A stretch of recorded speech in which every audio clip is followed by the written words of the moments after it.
If we humans excel at anything, it is being foolish. In 475 BC, it is said that Greek philosopher Heraclitus died after being devoured by dogs. It's tragic and gross, yes, but it was also very foolish.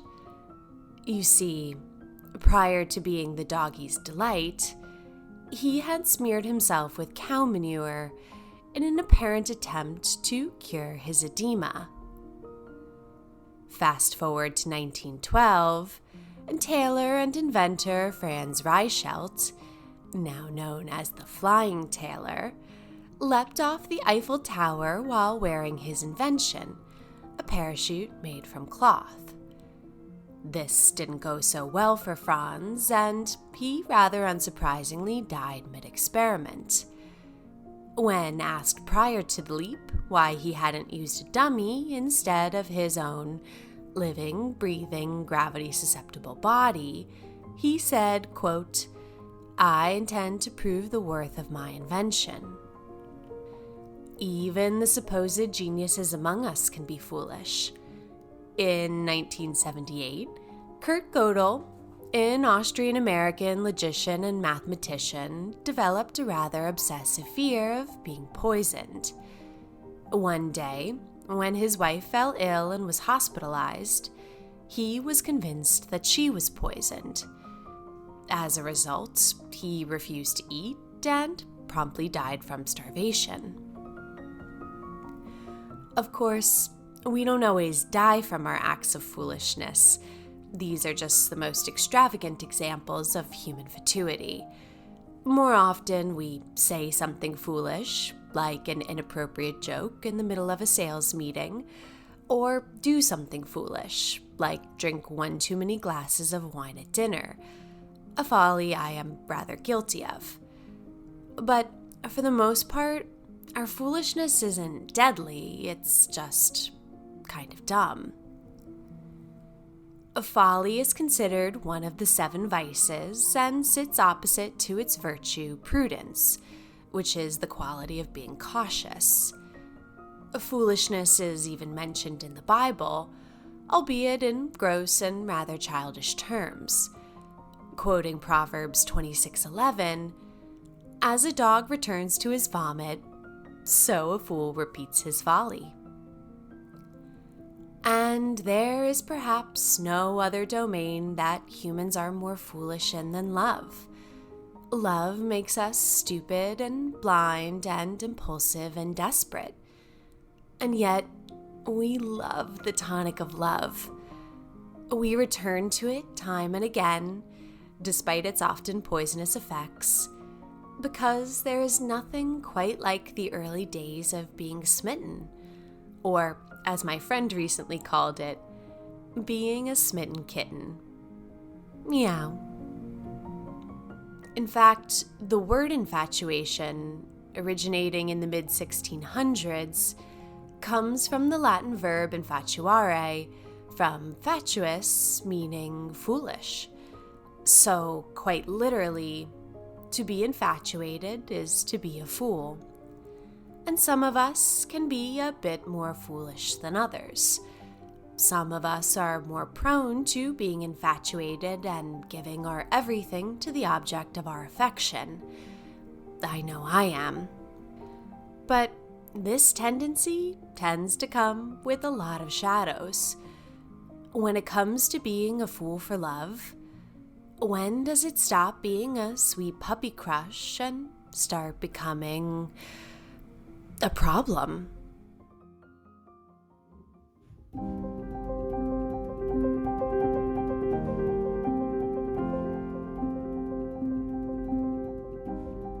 Hi, I'm Jessica Carson, and welcome to PATINA, a podcast that examines the surprising beauty of all that is dark, shadowy, and seemingly tarnished about the human experience.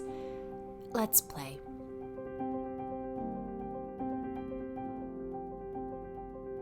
Infatuation involves an immediate, intense attraction to someone. It's a state of being carried away by an unreasonable, illogical passion, one that's intensity does not necessarily match reality. If you want to know if you ever have been or currently are infatuated with someone, here are a few hints. You replay your brief encounters over and over again in your head. You have a hard time thinking about anything or anyone else other than this individual. And you find it hard to eat or sleep or pay attention because of your constant state of arousal, both in your mind and perhaps elsewhere. Quite unsurprisingly, infatuation tends to be strongly characterized by sexual desire and the longing for both physical and emotional connection. And it tends to be based on an image of what we think the other person is. We romanticize them, put them on a pedestal, and assign all sorts of glorious labels and attributes to them. If some of this sounds familiar, don't worry. I'm in the same camp. Guilty infatuationist over here. Naturally, infatuation happens at the beginning of a relationship when everything is new and novel and completely delicious. There is nothing quite like the exciting and euphoric and lustful stage of getting to know another. When we experience a rapid expansion of ourselves in synchrony with another person, it can be a chemically binding and blinding experience. But due to the illogical nature of infatuation, it is short-lived and typically lasts only a few months or up to a year. But you may be thinking, hey, I've been infatuated with someone and then it worked. It turned into a really real, sustainable, healthy relationship. And that certainly can happen. Infatuation may develop into a mature love and be a precursor to a more developed, more adult, more tempered form of intimacy. And sometimes there can even be a healthy overlapping stage where infatuation and a genuine romantic relationship can coexist. Although, for many, it fizzles out once the excitement has gone to bed, pun intended. From an evolutionary perspective, infatuation makes a good deal of sense. The neurotransmitters that flood our systems during the infatuation process allow us to identify a genetically superior mating partner and channel our mating energy towards courting one individual until the insemination process has been completed. An unfortunate, but I suppose understandable evolutionary reason why many people, and often those with the hardware for inseminating, are known to lose a bit of interest once the act is over. But I want to restate the focus of today's episode. It is not on love. It is very specifically on infatuation. And there's a big difference. Love is devotion, but sustainably so. It is warm and enthusiastic, but it is also tempered and nuanced. You see the person for how they really are, imperfections and all, and you choose to accept them anyway. Infatuation, on the other hand, is blind. With infatuation, we often don't see the imperfections, which isn't necessarily a great thing. Infatuation is obsessive and not based in the reality of who the person really is or what we can be with that person in the long run. It's a somewhat shallow honeymoon phase that may or may not develop into monogrammed towels. And because of this blindness, it is said that infatuation can only be meaningfully disentangled from love in hindsight, once we have the space to look back and see the relationship for what it really was, free of being drugged by our own neurochemistry. If an episode of infatuation does not indeed result in a happily ever after, it typically will end after our illusions about the person are let down by the less sexy truth of who they are and what your potential is as a lasting couple. Because even if there were a world in which your picture-perfect perspective on the person was dead on, infatuation just cannot last on a physiological level. You see, when we are in a state of high arousal. We are attending to their every word and responding to their every gesture, picking up on cues, explicit and subtle, spoken and unsaid. This hypervigilance and intense arousal is part of why infatuation can feel so nice. We simply cannot tear ourselves away from the unicorn across from the candlelit dinner table. But this state of high arousal is also quite literally unsustainable. We can't maintain such a high state of alertness and awareness of a person for a prolonged period of time without crashing. At some point, your infatuation will be forced to fade, for better or for worse, and it's probably for the better. Over our lifetime, many of us will rub up against an episode, or several, of infatuation, whether it be a schoolyard puppy love, a forbidden crush on a college professor, or an endless fascination with a mysterious barista in the coffee shop. But some of us are more prone to the shadows of infatuation than others. Some of us, your host included, are wired for intensity and newness and passion and pleasure, and this preference can put us in a particularly precarious situation. For those infatuation-prone among us, it can be pretty tricky to figure out what is love and what is tomfoolery. It seems the line that separates those of us who are prone to infatuation from those of us who are more tempered is, well, dopamine. I'm sure you've heard of the neurotransmitter dopamine, but maybe you didn't know that some of us are more dopamine motivated than others. I am very much one such person. Those of us dopamine-motivated people tend to be curious, creative, spontaneous, excitable, impulsive, mentally flexible, and full of energy.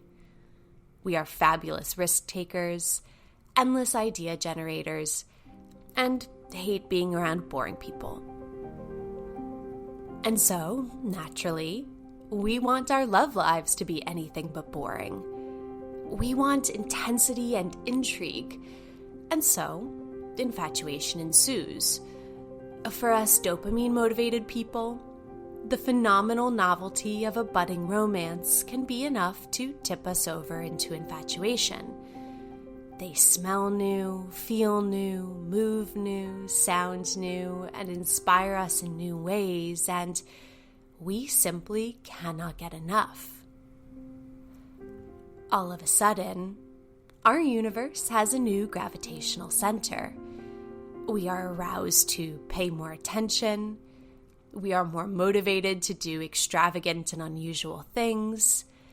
And we are also more goal-directed, which might explain why, in the infatuation stages of a relationship, we tend to remember every itty-bitty little thing that our beloved says. We are more proactive in planning show-stopping outings and are more likely to act in ways that make the person happy, even if that means taking out a loan to pay for a date. This intense romanticism sounds pretty great, and it certainly can be. Being infatuated is like being stoned all the time, but with someone who's stoned right along with you. And instead of being captivated by the patterns of the leaves in the trees, you get the luxurious benefit of being the object of someone's infatuation. But infatuation has also been known to make us do some pretty unfortunate things. Things that can be downright dark. We are all at least somewhat familiar with the story of Romeo and Juliet. Some may call it a love story, but it really wasn't. They knew each other for a little more than 4 days before they met their tragic demise. And I hate to say it, but that ain't enough time to develop genuine romantic love. They were infatuated, and we see how that ended for them. Swept up by fictional hormones and neurotransmitters, they were quite convinced they couldn't live without the other. But if Romeo and Juliet had made it 1 or 2 more months, the story probably would have ended a bit differently. Maybe Romeo would have realized Juliet was a petty gossiper, or Juliet would have discovered that Romeo was a piggish slob, and things would have ended a bit more naturally. But alas, the results of infatuation were much more dramatic. They both died. And so, now is the time in this podcast when we must look at the shadows of infatuation. And let's just say, there are a lot of them. If Romeo and Juliet were any indication, infatuation can turn us into a damn fool, and a deadly one at that. Let's start, first and foremost, with intrusive thinking. Under the drunkenness of infatuation, we tend to experience obsessive thoughts of our beloved and find it hard to focus on anything else. We can become possessed by the unstable ride of lust, often resulting in symptoms that include, but are not limited to, sleeplessness, paleness and flushing, stammering and trembling, sweaty palms and weak knees, a loss of appetite complemented by butterflies in the stomach, quickened breathing and heart rate, and often even panic, awkwardness, or fear in the presence of our beloved. Bliss with despair, fulfillment with emptiness, pleasure with pain, exhilaration with listlessness, ecstasy with angst, poetic inspiration with anxious rumination. These are the tragic opposites that fill the infatuated soul. And if we experience a setback with our beloved, whether that be an actual argument or a text that we deem to have a weird tone, we can fall into states of brooding and apathy. It's not all a bed of rose petals. And infatuation can make it oh so easy to overlook red flags. In our drugged state, we have an unusual willingness to write off angry outbursts as an indication of passion, or careless moments of selfishness as a form of endearing quirkiness. Trust me, I've made excuses for the worst of it. And haven't we all? When under the spell of infatuation, my typically confident self can transform into a disempowered fool who has put up with more than her fair share of subpar partners, with their days delayed text responses and 30-minute late buffers to dinner dates. I'm not proud, but what can I say? I was hijacked. It's also worth noting that the infatuation-prone mind may direct itself toward other areas outside of love. These types of individuals may channel their infatuation into their idols, for instance, men who fall in love with their sports heroes, or ideas, like my love of all things light and dark. It's also quite common for infatuation-prone people to become infatuated with their therapeutic support, like a coach or psychologist, projecting onto them all the ideals of a perfect person, an ideal that the therapist will inevitably fall short of. Again, something I've learned the hard way. But The dopamine-motivated mind that seeks out intensity and excitement and novelty is also lined with gold. While infatuation-prone individuals may need to work a bit harder to make long-term love relationships stick, the outcome of that extra effort may pay romantic dividends. Anecdotally speaking, the infatuation-prone people that I know who have found their love match are exceptionally adoring, devoted, and sensual partners.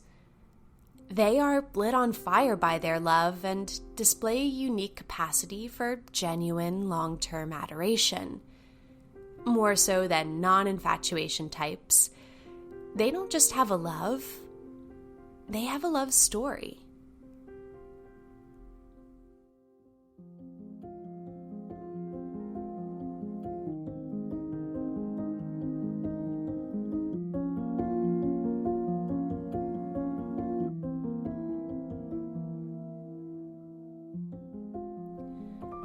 The Judgment of Paris sounds rather like a historical gathering or political treaty, but in fact, the Judgment of Paris refers to a mythological story. As the myth goes, all of the gods and goddesses of the Greek pantheon were invited to a wedding. It was a joyous affair, but tended by many, including Eris, the goddess of discord. Perhaps not the best invite choice, but I digress. Eris decided to spice things up and brought a rather provocative wedding gift, a golden apple which had the words written upon it, "For the fairest." Now, many of the goddesses in attendance naturally thought these words described them best and tried to claim the golden apple for themselves. This included Aphrodite, the goddess of love and beauty, Athena, the goddess of wisdom and war, and Hera, the goddess of marriage. Well, the goddesses couldn't settle the matter on their own, so it was decided that Paris, a mortal prince of Troy, would decide who should be gifted the golden apple with its title of fairest. We can imagine the competition was stiff. They were all goddesses after all, but one of them made him an offer he couldn't refuse. Aphrodite told Paris that she would gift him the hand of the most beautiful mortal woman in all the land, Helen of Troy. Well, Paris was infatuated, and this worked in Aphrodite's favor. She was made the winner of the contest, and Paris set off to steal his love literally. Caught up in his infatuation, he abducted Helen, a fateful act that would famously launch 1,000 ships. Suffice it to say, we do some downright foolish things under the spell of infatuation, and some of us more than others. But here's the thing. I don't know about you, but if I could change my wiring so that I wasn't as susceptible to infatuation and its messy effects, I wouldn't. Call me an addict, but I love the feeling too much to give it up. And I've also been around the block enough times to know that sometimes, when the stars align and the goddesses are smiling down upon you, the shadows of infatuation can give way to something more, something deeper, something that feels a lot like love.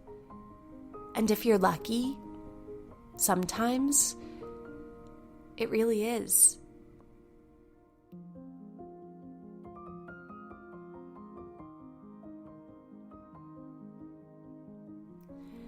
That's all for today's episode of PATINA, written and produced by me, Jessica Carson, with the help of my partner in crime, Jeffrey Sayers. With any luck, it's helped you to look into a shadowy aspect of your human experience with a bit more hope and a lot more curiosity. If you like PATINA, I think you'll really enjoy my other offerings. From online courses to books to group and individual coaching and consulting, I warmly invite you as a seeker to dive deep with me into all that is beautiful about the shadows within yourself, your company, your relationships, and our society. So give me a follow and maybe even drop me a note on how we can play together. After all, the shadows are a lot more friendly when we play.